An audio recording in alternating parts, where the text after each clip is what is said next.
Hola, ¿qué tal? Bienvenido a mi canal profesional no licenciado. Mi nombre es Diana y en este canal te cuento las cosas básicas que debe saber un profesional cuando ingresa al magisterio a ejercer como docente. Recordemos que según el decreto 1278 del 2002, los profesionales no licenciados podemos ingresar a trabajar al magisterio como docentes, teniendo en cuenta una serie de requisitos y unos procesos legales que ya estaremos abordando en otras oportunidades. Por ahora quisiera hablar sobre 5 aspectos o 5 cosas básicas que uno debe tener en cuenta cuando ingresa a una institución educativa, a un colegio público por primera vez. Esto se los cuento según lo que he aprendido también, según mi experiencia. El primer punto es cumplir el horario reglamentado por ley. Esto lo aprendí cuando ingresé a una institución educativa pública y tuve que adaptarme a cumplir una jornada continua. Yo trabajaba anteriormente en colegios privados, digámoslo así, como simplemente como por hora cátedra, y yo daba mis clases y pues me iba para la casa a desayunar, volvía, en fin, simplemente con cumplir mis clases, mis horas de clase, yo no tenía ningún problema. En la institución educativa pública no funciona así, sino que tenemos que cumplir un número de horas que según el decreto número 1850 del 2002 es lo que reglamenta la jornada escolar. Debemos tener en cuenta que según la ley 115 de 1994, las instituciones educativas deben cumplir con 40 semanas de clase durante todo el año. En algunos departamentos, o mejor dicho, en entidades territoriales, secretarías de educación, los calendarios académicos durante todo el año varían un poco en cuanto a las fechas, pero todos contemplan las 40 horas, las 40 semanas de clase. Específicamente, los horarios de la jornada laboral que cumple el docente están reglamentados por una serie de decretos. Por ejemplo, el decreto número 1850 del 2002 especifica muy bien qué es la jornada laboral del docente, cuáles son los periodos de clase, las unidades de clase, qué duración deben tener. Los invito para que lo exploren un poco más. Según este decreto, se tiene en cuenta también que los periodos de clase pueden tener una duración diferente y que eso lo establece el rector a nivel interno, pero que se deben cumplir obligatoriamente, según la ley, 1.200 horas de clase anual en secundaria y en media, y en primaria 1.000 horas anuales, creo más o menos aproximadamente es así. Pero es de tener en cuenta que a partir del 2016, cuando salió el decreto 501 que reglamentó la jornada única, esto trajo como una modificación en la permanencia de los estudiantes en las instituciones. Allí se decretó que los estudiantes en primaria debían cumplir 8 horas de permanencia diaria y en media y en secundaria básica debían cumplir 9 horas de permanencia. Esto de pronto alteró un poco los ánimos entre los docentes porque se pensó que eso implicaría una mayor permanencia del docente en la institución, pero esto no fue así. Esto no alteró las horas de permanencia del docente, que son 6 horas obligatorias en la institución, sino que lo que acarreó fue una contratación de un mayor número de docentes a partir del 2016, pero en el 2017 hubo una modificación de esta jornada única a través del decreto 2105. Allí se estableció que para primaria las horas de permanencia de los estudiantes fuera simplemente de 6 horas y en media y básica secundaria de 7 horas. Obviamente esto implicó que muchos docentes salieran del sistema porque se redujo la jornada. Entonces, bueno, son cosas que en otro momento trataremos. Pero es importante tener en cuenta que el docente cumple las 40 horas laborales semanales que están legisladas aquí en Colombia, Lo que pasa es que están distribuidas de la siguiente forma. El docente debe cumplir 6 horas obligatorias de permanencia diarias en la institución y las 2 horas restantes para cumplir las 8 horas diarias los puede cumplir dentro de la institución o en casa. Estas 2 horas complementarias, mejor dicho, son así, la distribución es así. El docente, voy a hablar en el caso de primaria, son 25 horas de asignación académica, 5 horas de permanencia en la institución y 10 horas complementarias, ahí están las 40. Y para la jornada de básica, secundaria y media, el docente debe cumplir 22 horas de asignación académica obligatorias, 8 horas de permanencia. En estas 8 horas complementarias, ¿qué se hace? Sí, los docentes cumplimos cierto número de clases diarias y hay otras horas en las que, no, digámoslo, algunos dicen hora libre. Esas horas no son libres en realidad. Esas horas se deben destinar para muchas actividades como son atención a padres de familia, reuniones de profesores, reunión de área, actividades complementarias como la preparación de eventos deportivos, culturales. También son horas que se dedica el docente para revisar trabajos, planear. Esas 8 horas de permanencia obligatorias complementarias son para todo esto. Incluso si hay un compañero que no asistió a la jornada porque se le presentó un problema, porque tuvo un permiso, etcétera, los directivos pueden disponer de esas horas para muchas veces solicitarle al docente que cubra un vacío en alguna hora de clase, que algunos estudiantes estén libres, lo que sea.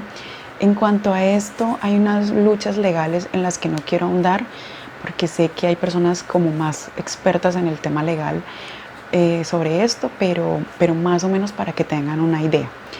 En las otras 10 horas, el docente, como les dije, las puede cumplir dentro de la institución o en la casa. Esas 10 horas, ¿para qué están destinadas? Para la capacitación del docente, para investigación, para diseño y planeación curricular, para el diseño de clases, para la planeación académica, para revisar trabajos, para subir notas. Bueno, también para la dirección de grupo. ¿Sí? La dirección de grupo dice, según la normatividad, no debería interferir con las horas de clase. La dirección de grupo, ¿qué es? Es el proyecto que se le entrega a algunos docentes, no a todos, a algunos docentes, para que se hagan cargo de gestionar las normas de disciplina y la orientación escolar a un grupo específico. Entonces, la idea es que esa orientación de clase, esa dirección de clase, se haga en esas horas complementarias. ¿Cómo? Es difícil. Esas son de las cosas que el gobierno le exige a los docentes y muchas veces no hay los espacios y uno debe ingeniárselas, sacrificar ciertos momentos, utilizar esas horas complementarias, en fin, porque como les había dicho en el video de cómo pasó el concurso, es que según el número de estudiantes en la institución, asimismo se asigna una orientadora escolar, un orientador escolar. Muchas veces las instituciones tienen poco personal, creo que son menos de 600, no hay un orientador escolar, entonces el orientador escolar, ¿quién pasa a ser? El docente. No solamente el director de grupo, sino el docente de aula. El docente de aula también debe, mejor dicho, nosotros nos tenemos que volver hasta psicólogos en este trabajo. Segunda cosa a tener en cuenta es que el docente vinculado a Mineducación, al Ministerio de Educación, es un funcionario público, entonces es un servidor público. Es decir, debe acogerse al estatuto del servidor público. Por ejemplo, el estatuto que es del 1999, el 27 de octubre de 1999, allí hay un estatuto donde se establece las funciones, las implicaciones de lo que es un servidor público. Es importantísimo tenerlo en cuenta porque el docente tiene una responsabilidad disciplinaria y fiscal. ¿Qué significa esto? que no es tan sencillo eh, para el docente ejercer su labor, sino que debe tener en cuenta la responsabilidad frente al Estado, ¿sí? ¿Esto qué implica? Que el docente no puede ausentarse de su trabajo sin justificación, sin obviamente una justificación de peso, una certificación médica, en fin, algo de fuerza mayor. Es importante que el docente tenga en cuenta también que nosotros como docentes, digámoslo así, no podemos ser sancionados directamente por el rector, por el coordinador. Digamos lo que a nivel legal, bueno, de pronto me estoy desfasando un poco, pero lo voy a poner en términos muy claros, en términos sencillos, y es mi rector, mi coordinador, directamente a mí no me puede sancionar. ¿Qué puede hacer? Puede remitir el caso para que me lleven como un proceso disciplinario. ¿Qué significa esto? Es triste, pero es bueno decirlo. Muchos docentes aprovechan este tipo de cosas para no cumplir su labor como tal, no cumplir a cabalidad su función como docente. Entonces, en clase podemos encontrar docentes que se la pasan pegados al teléfono o que simplemente dictan de un cuaderno y no orientan una clase, que de pronto en sus horas complementarias se dedican a hacer sus cosas personales. Todo esto lo hacen aprovechando que como servidores públicos eh, podemos tener un caso serio de sanción siempre y cuando haya un proceso disciplinario, siempre que, mejor dicho, que tengamos una falta muy grave, ¿sí? Sin embargo, esto no nos excusa ni tampoco nos exime de pronto de un memorando que nos quiera pasar el rector, de un llamado de atención verbal, incluso pues un llamado de atención por escrito. Y obviamente pues por ética profesional nosotros debemos cumplir nuestra labor y teniendo en cuenta esa responsabilidad legal que tenemos como funcionarios públicos. También es importante tener en cuenta en esta parte que así como nosotros estamos sujetos a la ley, el estudiante también está sujeto a la ley, porque siendo menor de 14 años, bueno, hay unas disposiciones legales y siendo mayor de 14 años tiene otras, eso lo podremos abordar después, hablando de la ley 1620, que es la ley de infancia. También podríamos hablar del código, del código del menor, bueno, eso lo podríamos hablar más adelante.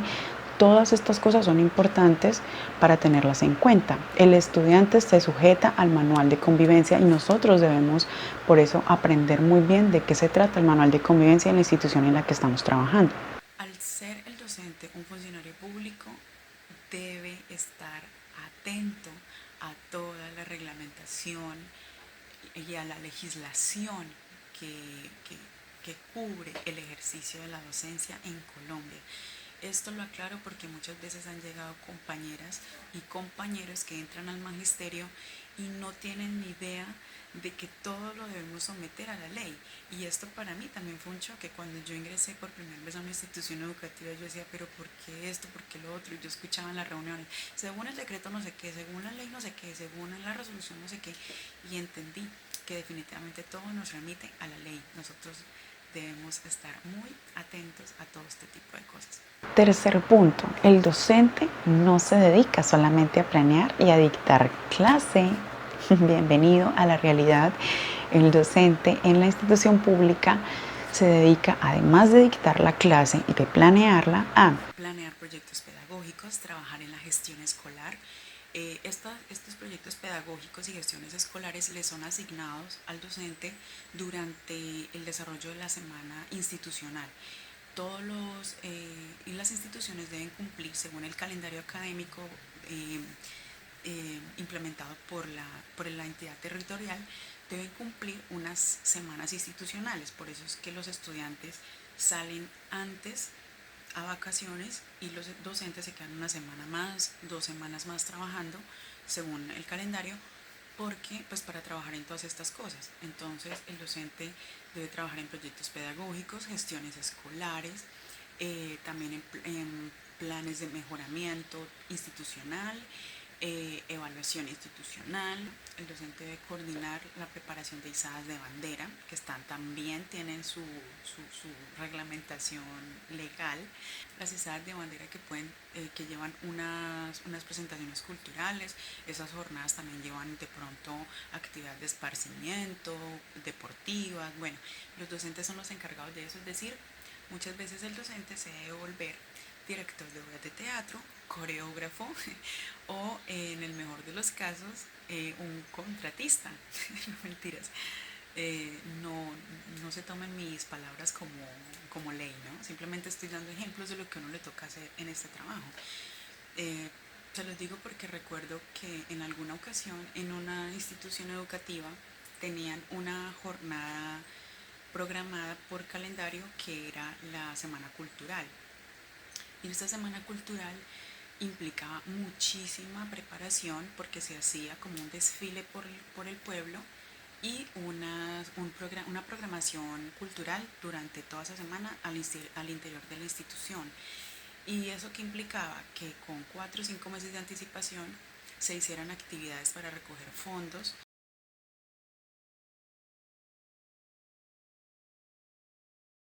porque había que comprar trajes, había que preparar una carroza, pagarle a un profesor de baile para que les enseñara una coreografía. Muchas veces esto lo tiene que hacer el director de grupo.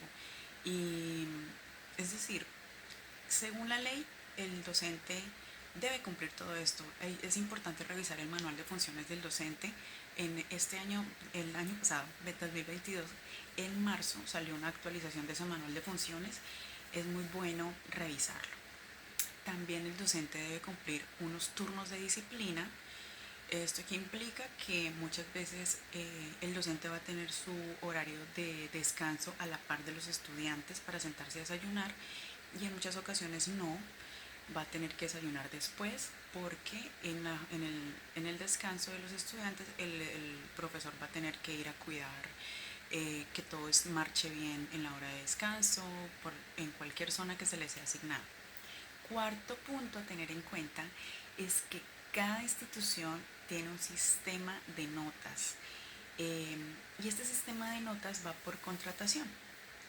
¿Qué quiere decir? Que cada institución es autónoma de contratar un sistema de notas, pero obviamente eso tiene también para ellos unas implicaciones legales. El rector, como representante legal, debe cumplir unos requisitos para contratar ese tipo de plataformas, pero no sé si en algún momento ustedes llegaron a ver cuando estudiaban que su profesor les anotaba en una planilla manual las notas. Ah, sí, se sacó un 10, se sacó un 8, se sacó un 5, un 4, lo que sea, como sea que se calificara.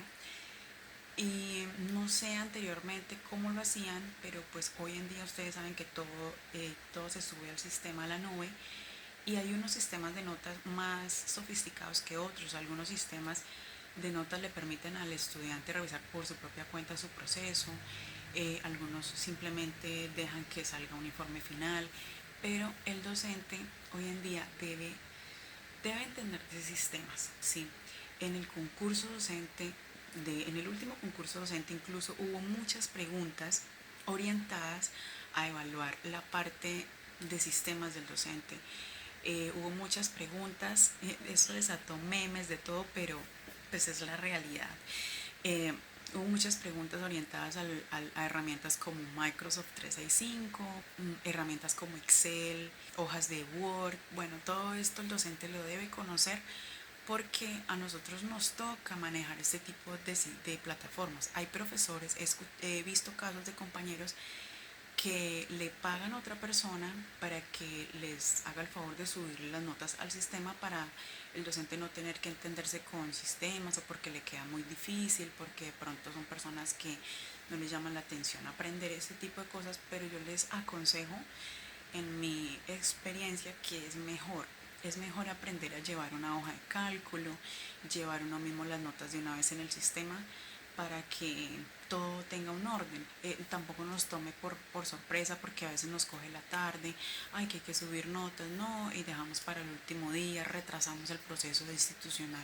Mejor dicho, mientras más uno tenga las cosas en orden es mejor. Y esto se relaciona con el quinto punto, que es llevar todo, absolutamente todo, en un registro escrito.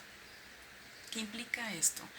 Que uno debe llevar la asistencia de los estudiantes con mucho juicio, las excusas que presentan los estudiantes, cuando faltan, cuando llegan tarde, llevar las notas, las calificaciones en una transparencia y claridad total, estar informando al estudiante cómo lleva sus notas. En algunas instituciones, por ejemplo, cuando yo he trabajado en ciertas instituciones donde por sistema donde está estipulado en el sistema de evaluación institucional que se les dé un informe a los estudiantes en la quinta o sexta semana del periodo, que en total tiene 10 semanas, para que el estudiante sepa cómo va en la materia. Es triste, pero muchas veces el estudiante ni siquiera sabe cómo está en la materia.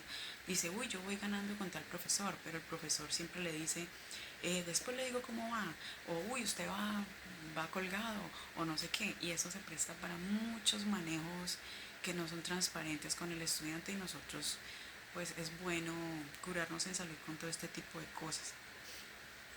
Igualmente se debe tener en cuenta que se debe anotar, llevar un registro de los procesos de orientación, mediación escolar que uno lleva como orientador de grupo, como director de grupo, y también es muy importante llevar por escritas las faltas que cometen los estudiantes. Esto se lleva generalmente en el observador del estudiante. Algunos docentes también pueden llevar su agenda personal y llevar ahí unas notas que pueden ser de base para que haya un informe al padre de familia mucho más completo. Todo esto debe ir firmado, ¿no? Bueno, yo le anoté al estudiante tal que llegó tarde, que se comportó mal en la clase, le llamé la atención. Estudiante, fírmeme aquí. ¿Por qué? Porque todos estos son soportes legales. Recordemos y tengamos en cuenta que somos funcionarios públicos y todo debe ir con firmas. Cuando se le hace una anotación en el observador a un estudiante, se debe llamar al padre de familia, que el padre de familia firme la anotación, porque si no esto genera vacíos que dejan sin soporte a la institución en caso de un proceso. Muchas veces los profesores nos quejamos y decimos, es que a tal estudiante lleva no sé cuántas anotaciones y sigue en el colegio. ¿Por qué? Porque nosotros mismos dañamos los procesos, no haciendo que los padres, que los acudientes firmen ese tipo de notas. Una vez me pasó en una institución, que el estudiante llegaba tarde y no entraba a clases. Cuando no entraba a clases, yo lo llevaba en mi control y tenía todo el control, lo llevaba, pero nunca le informé al padre de familia. Por esto el estudiante pudo graduarse porque yo no tenía, y fue por mi culpa, porque yo no tenía los soportes para decir que yo llamé al padre de familia, le orienté, es decir, siempre el docente va a ser el responsable de que todas las cosas no marchen como debe ser. Y bien, hasta aquí estos 5 puntos importantes.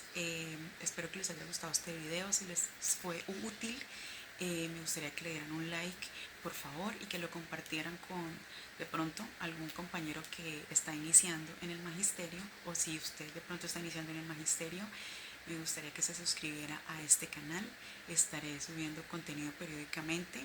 Así que muchísimas gracias y nos vemos en la próxima oportunidad.